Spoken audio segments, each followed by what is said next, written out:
Hindi na namin sila inabutan. Pero nakausap namin yung caretaker at hinayaan kaming suyurin yung buong lugar. At doon namin nakuha itong mga files na to, na mga sinasabi ni Brendan sa vlog niya. Kailangan pa namin i-cross-reference yung mga yan.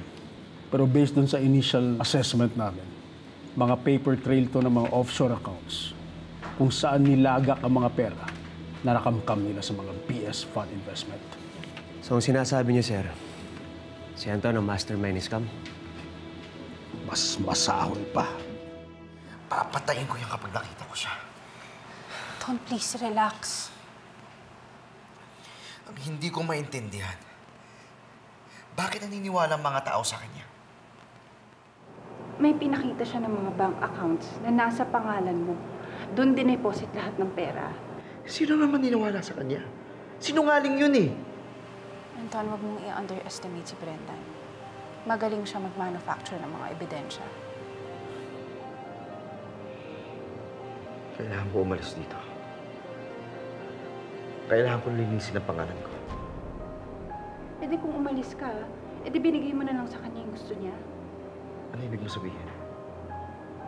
Mas madaling isisi lahat ng kasalanan niya sa isang taong patay na. E di kung umalis ka, binigay mo na lang sa kanya yung gusto niya, isi-target ka na lang.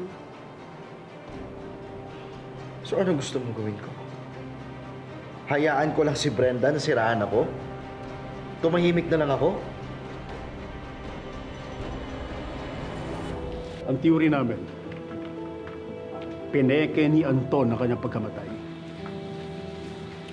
Dahil alam niya na mabubuko siya ni Brendan. Kaya gano'n na lang yung pilit niya na hanapin to para mapatahimik. Pero nang di niya ito makita, nagkunwari siyang napatay o nawawala para mapagtakpan ng mga kasalanan niya. Nakakaawa yung asawa. Halos mabaliw-baliw na kakaisip sa kanya. Buong akala niya malinis si Anton Rosales, pero hindi niya alam, isa na rin siya sa naging biktima.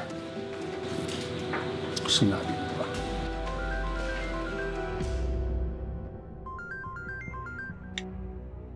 Hello? Ano?